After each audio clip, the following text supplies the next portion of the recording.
एक बड़ा दावा ये सामने आ रहा है कि ईरान ने पाकिस्तान को धोखा दिया है और अब से कुछ देर पहले की ये खबर भी सामने आ रही है कि ईरान के वज़ीर ख़ारजा और पाकिस्तान के फील्ड मार्शल सैयद आसिम मुनीर के दरमियान टेलीफोनिक राबता भी हुआ है।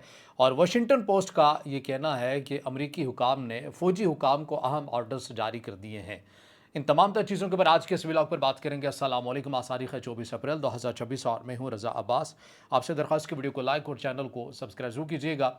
इस वीडियो को आखिर तक आपने इसलिए देखना है कि इसमें बहुत से अहम पॉइंट्स बिलखसूस पाकिस्तान के नुक्ते नज़र से हमने आज की इस वीडियो पर बात करनी है, क्योंकि बातें ये की जा रही हैं कि ईरान ने पाकिस्तान को धोखा दिया है और एक नई असेसमेंट का जिक्र भी सोशल मीडिया के ऊपर जारी है, जिसके मुताबिक कि ईरान की जो सिपा है यानी कि IRGC है वो इस हक़ में नहीं है और वो खुश नहीं है कि पाकिस्तान अरब ममालिक के साथ या मिडल ईस्ट के अंदर अपना असर और रसूख बढ़ा रहा है और उनके साथ दिफाई वायदे कर रहा है।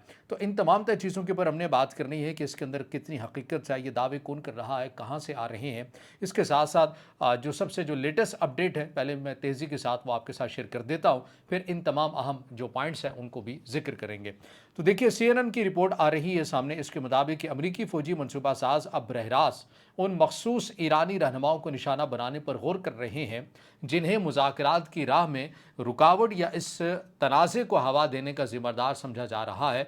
इस हवाले से जिन नामों का जिक्र किया जा रहा है उनमें अहमद वहीदी शामिल हैं, जो ईरानी फ़ौजी क़यादत की एक अहम और सीनियर शख्सियत है। ये CNN इसको रिपोर्ट कर रहा है कि मुमकिना तौर पर अमेरिका के अस्करी हुकाम इस मंसूबे के ऊपर काम कर रहे हैं। अच्छा, एक और CNN क्या रिपोर्ट करता है। CNN की जुमेरात की रिपोर्ट के मुताबिक अमरीकी फ़ौज अब नए हुरमज़ में ईरानी दिफाई तनसीबात पर हमले के लिए हंगामी मनसूबे की तैयारी कर रहे हैं, ताकि अगर ये नाजुक जंगबंदी ख़त्म हो जाए तो जवाबी कार्रवाई की जा सके। रिपोर्ट में कहा गया है कि हुकाम की तवज्जो ईरानी बारूदी सुरंगों, तेज़ रफ्तार हमलावर कश्तियों और साहिली ख़तरात को बेअसर करने पर मरकूज़ हैं, ताकि आलमी तेल की तरसील के लिए इस अहम आबी गुजरगाह को खुला रखा जा सके। जब अहदाफ की मनसूबाबंदी के बारे में पूछा गया तो महकमे दिफा के एक अहदेदार ने CNN को बताया कि ऑपरेशनल सिक्योरिटी की वजह से हम मुस्तकबिल की या फ़र्जी नकल व हरकत पर बहस नहीं करते। अमरीकी फ़ौज सदर को मुख्तलिफ ऑप्शंस फ्राहम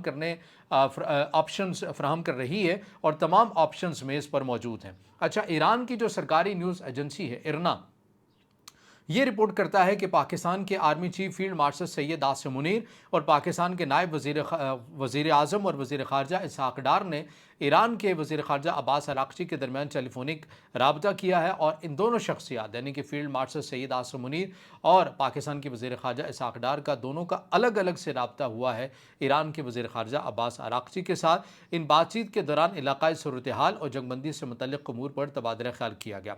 फिर तेहरान टाइम्स की रिपोर्ट के मुताबिक जुमेरात 23 अप्रैल 2026 की रात तेहरान के मुख्तलिफ हिस्सों में फ़ज़ाई दिफाई निज़ाम को फ़आल किया गया। ईरान के सरकारी खबर रसा एजेंसी महर न्यूज़ के मुताबिक दारुल हुकूमत के कई इलाकों में एंटी एयरक्राफ्ट बैटरीज तैनात की गई और कहा गया कि ये सिस्टम दुश्मन अहदाफ के जवाब में मुतहरिक किए गए हैं। सरकारी खबर रसा इदारे IRNA ने बताया कि तेहरान में मगरबी और मशरक़ी दोनों इलाकों में फ़ज़ाई दिफा की आवाज़ें सुनी गई हैं। इजरायली सिक्योरिटी ज़राए ने AFP को बताया कि इसराइल ईरान में कोई फ़ज़ाई हमला नहीं कर रहा, ताहम मामला बाद में वाज़े हो गया। ईरानी मीडिया ने खुद ही बता दिया कि ये फ़ज़ाई दिफाई सरगर्मियाँ दरअसल एक टेस्ट का हिस्सा थी, कोई तजर्बा किया जा रहा था। अच्छा, एक और जो रिपोर्ट है जिसका जिक्र मैंने इब्तदा में किया, वाशिंगटन पोस्ट का, ये क्या कहती है। पेंटागन की वार्निंग है, अब नए हुरमुज़ से बारूदी सुरंगें साफ़ करने में 6 माह लग सकते हैं। ऊपर जो मैंने आपको बताया ना कि CNN की रिपोर्ट ये है कि अमरीकी हुकाम मुमकिना तौर पर अब नए हुरमुज़ में जो माइंस हैं या उसको रस्से को क्लियर करने के लिए काम कर रही हैं कि अगर ये आर्जी जंगबंदी ख़त्म हो जाती है तो हमने कैसे आगे बढ़ना है और अब नए हुरमुज़ को साफ़ करना है, क्लियर करना है, ताकि तेल की जो तरसील है ये जारी सारी रह सके। अब वाशिंगटन पोस्ट ये कह रहा है कि ये इतना आसान नहीं होगा।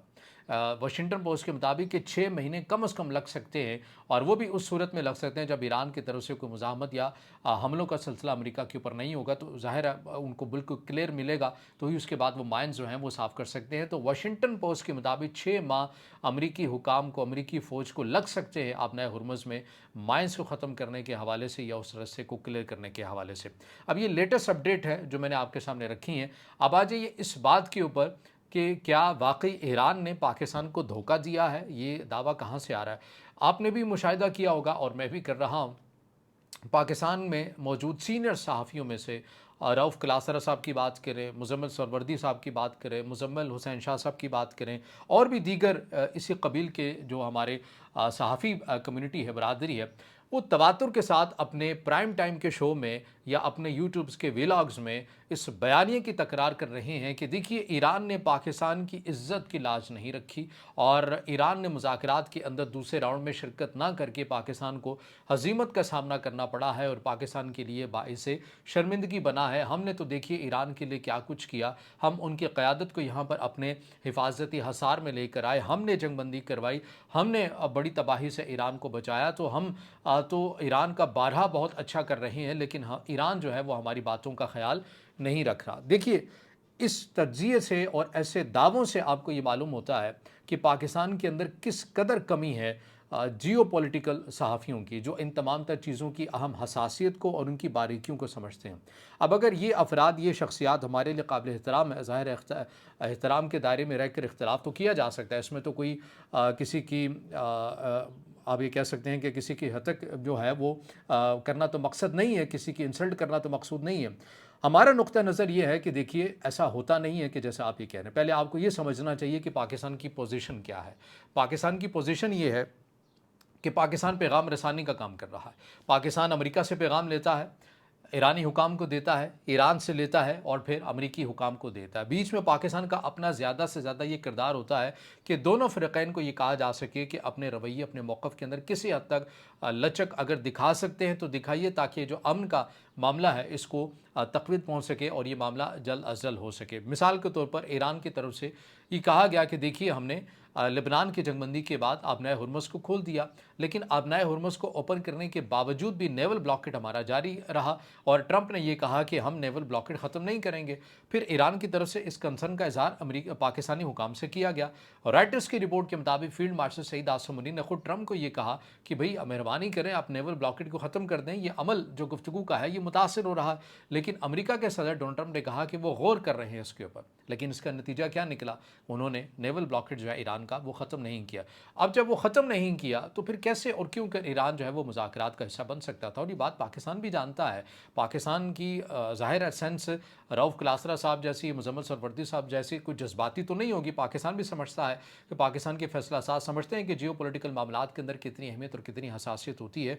और ये ईरान ने खुद भी कह दिया था, मतलब बाज़ हमारे ईरान के अंदर ज़राए से भी बात हुई तो उन्होंने पाकिस्तानी हुकाम से ये कहा कि आप कुछ ज़्यादा उम्मीद ना रखें। वो ज़्यादा उम्मीद ये नहीं थी कि ईरान से कुछ ज़्यादा उम्मीद ना रखें, वो ये था कि देखिए 2 बार मुज़ाकरात की टेबल पर थे जब हमारे पर हमला हुआ है, और उसके बाद अभी भी हम अगर मुज़ाकरात का हिस्सा बन रहे हैं, हमें बैठने में कोई आर नहीं है, हम बैठ रहे हैं, बात कर रहे हैं।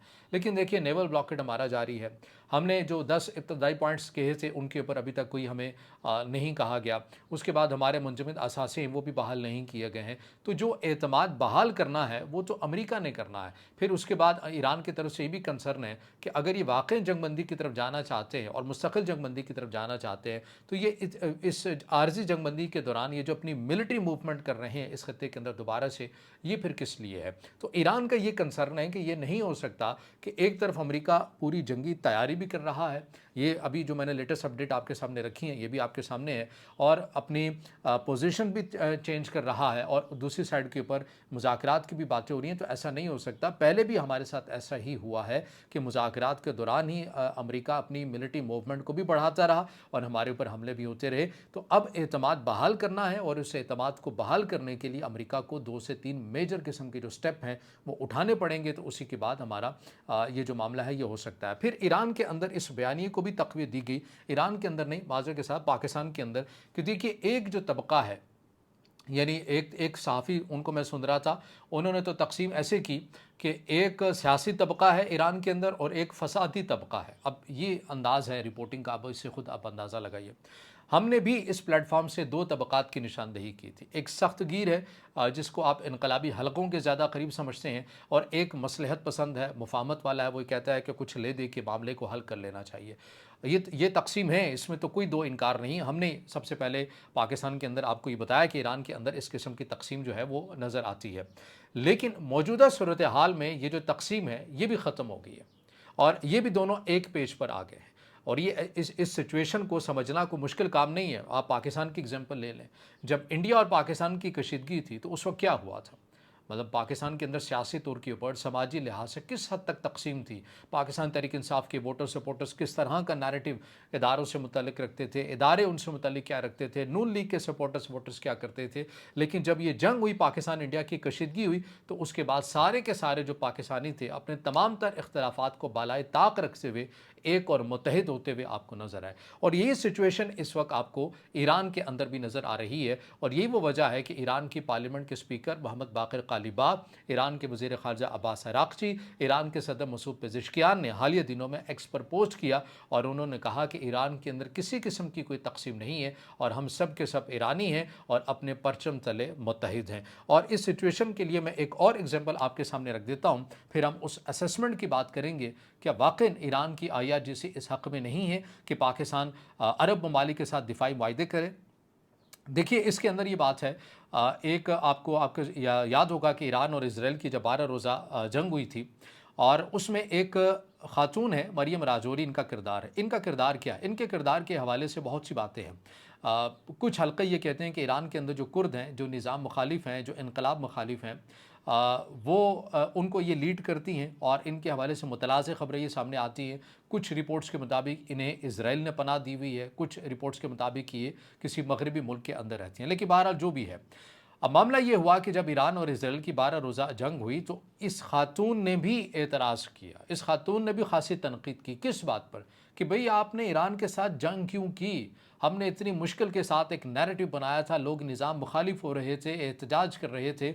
इस जंग की वजह से सारी उस आवाम की हमदर्दियाँ भी निज़ाम के साथ, रियासत के साथ जुड़ गई हैं। हमारा पूरा जो काम है, हमारी जो मेहनत है, वो ज़ाया हो गई है। ये एक और एग्जाम्पल है कि मुश्किल के वक्त ईरान के ऊपर जब जंग आती है तो वो पूरी जो आवाम है वो एक हो जाती है, जैसे कि पाकिस्तान और इंडिया के मामले में पाकिस्तान की आवाम होगी। ये कोई अचंभे की बात नहीं है। तो इस वजह से ईरान के अंदर अभी जो दो किस्म की तकसीम बताई जा रही है, अभी सियासी हो या कट्टर किस्म के इनकलाबी हो, वो फ़िलहाल अपने मुल्क के मामले पर एक मौक़िफ़ रख रहे हैं, जिसकी हमें नज़र भी आ रहा है। अच्छा, एक असेसमेंट आई है सोशल मीडिया के ऊपर, इसका जिक्र किया जा रहा है, बाज़ थिंक टैंक की रिपोर्ट्स कही जा रही है, कुछ ओपन इंटर सोर्स अकाउंट्स का हवाला दिया जा रहा है, लेकिन नाम ज़ाहिर नहीं किया जा रहा है कि किसकी तरफ से आई है। इस असेसमेंट के मुताबिक बताया जा रहा है कि IRGC पाकिस्तान के बढ़ते हुए असर और रसूख मिडल ईस्ट के अंदर इससे खुश नहीं है और वो ये समझती है कि कल को अगर अमेरिका चला जाएगा लेकिन फिर पाकिस्तान हमारे लिए मुश्किलात पैदा कर सकता है, क्योंकि पाकिस्तान अमेरिका के बहुत करीब है। तो ये किस्म का उसी का इत्तेहादी हुआ तो कल को ये हमारे लिए मुश्किलात और तरह की भी बढ़ सकती हैं। इस किस्म का जो बयानिया है, नैरेटिव है, ये बाज़ अकाउंट्स के अंदर और संजीदा अकाउंट्स के अंदर जो ख़ुद को कहते हैं कि वो इंतहाई पाकिस्तान के फ़ैसला साज़ों के करीब है, उनके अकाउंट से आपको ये शेयर होता हुआ नज़र आता है। अब इसके अंदर कितनी हकीकत है, कितनी सदाकत है?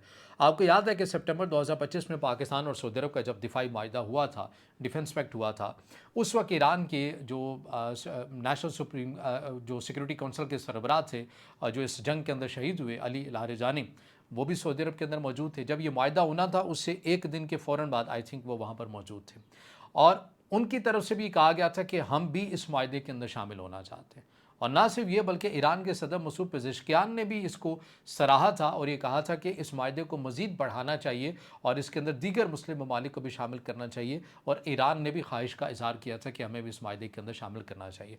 तो जब इस किस्म के वाज़ेह सबूत और रिकॉर्ड मौजूद हो, और आप ये तो कह सकते हैं कि चलिए ईरान के सदर तो किसी और तबके की नुमाइंदगी करते हैं, लेकिन अली लारिजानी तो इनकलाबी तबके की ही नुमाइंदगी करते थे ना। उन्होंने भी ये कहा कि इसके अंदर ईरान को भी शामिल करना चाहिए। तो ईरान कैसे और क्यों कर मुखालिफ होगा कि पाकिस्तान का जो बढ़ता हुआ असर और रसूख है मिडल ईस्ट के अंदर, उसका वो मुखालिफ होगा? तो हकीकत के मुताबिक ये तज्जिया, ये चीज़ें हमें नज़र नहीं आती। और अगर ईरान वाकई कंसर्न का इजहार करता कि पाकिस्तान का असर और रसूख बढ़ रहा है मिडल ईस्ट के अंदर, जो कि IRGC को काबिल कबूल नहीं है, तो फिर ईरान अभी तक ये बात क्यों कर रहा है कि उसे पाकिस्तान के ऊपर यकीन है और पाकिस्तान को ईरान के ऊपर यकीन है? अभी जो ईरान के मीडिया के जो प्रोफेसर हैं, तज्जियाकार हैं, जो अमूमन बैनुल-अक़वामी मीडिया को तज्जिया भी देते रहते हैं, मोहम्मद मरंडी उनका नाम है, उन्होंने अभी कल या परसों की बात है कि इंडियन शो में बैठकर जब उनसे ये उगलवाने की कोशिश की कि आप पाकिस्तान मुखालिफ कुछ कहें, तो उन्होंने कहा कि यह आपके शो की TRP के लिए तो होगा कि मैं पाकिस्तान मुखालिफ बोलूँ, लेकिन मैं पाकिस्तान मुखालिफ कुछ नहीं बोलूँगा। हुआ पाकिस्तान खलूस नीयत के साथ मुज़ाकरात करवा रहा है, पैगाम रसानी का किरदार अदा कर रहा है और एक अमन की कोशिश कर रहा है, और पाकिस्तान के फील्ड मार्शल सैयद आसिम मुनीर इंतहाई खलूस नीयत के साथ इन तमाम तर चीज़ों को लीड करते हुए नज़र आ रहे हैं। तो ये इस किस्म की एक एतमाद है पाकिस्तान और ईरान का। और अब इसमें हमारे अगर दोस्त ये समझते हैं कि ईरान ने पाकिस्तान की इज़्ज़त का ख्याल नहीं किया, तो इसमें पाकिस्तान और ईरान का तो मामला है ही नहीं है। अगर आप जियो पोलिटिकल मामलात की समझ बूझ रखते तो इससे क्या मुराद ली जाए कि टर्की ने रशिया और यूक्रेन को जो एक साथ टेबल पर बिठाया था, एक दो राउंड होने के बाद फिर रशिया और टर्की ने यूक्रेन ने आने से इनकार कर दिया था, तो इसके मतलब ये लिया जाए कि रशिया ने टर्की के ऊपर अदम एतमाद कर दिया था, उनकी इज़्ज़त का ख्याल नहीं रखा था। फिर उसके बाद मुत्तहिदा अरब अमारात ने यह पेशकश की कि यूक्रेन को रशिया को आइए हमारी सरजमीन के ऊपर, वहाँ रशिया ने आने से इनकार कर दिया, तो उसका ये मतलब हुआ कि मुत्तहिदा अरब अमारात की इज़्ज़त नहीं की रशिया ने। जियो पोलिटिकल मामलात में ऐसा नहीं होता। अगर आपको समझ बूझ उस तरह से नहीं है तो ज़रूरी है कि आप लफकुशाई ना करें। आप नेशनल पॉलिटिक्स के अंदर माहिर हैं, आप उसी के ऊपर कॉलम लिखिए, आप उसी के ऊपर कमेंट्री कीजिए, जो कि आपकी फील्ड है। लेकिन जियो पोलिटिकल एक और तरह की जिम्मेदारी और हसासियत की एक फील्ड है जिसे अलहदा ही रखना चाहिए। तो बहरहाल ये वो अपडेट्स हैं, चीज़ें हैं जो मैंने आपके सामने रखी हैं। अब इससे जुड़ा आपका कोई सवाल हो या राय है तो ज़रूर कमेंट में ज़ाहिर ख्याल कीजिएगा, वीडियो को लाइक कीजिएगा, दोस्तों के साथ शेयर कीजिएगा और इस चैनल को ज़्यादा से ज़्यादा सब्सक्राइब भी।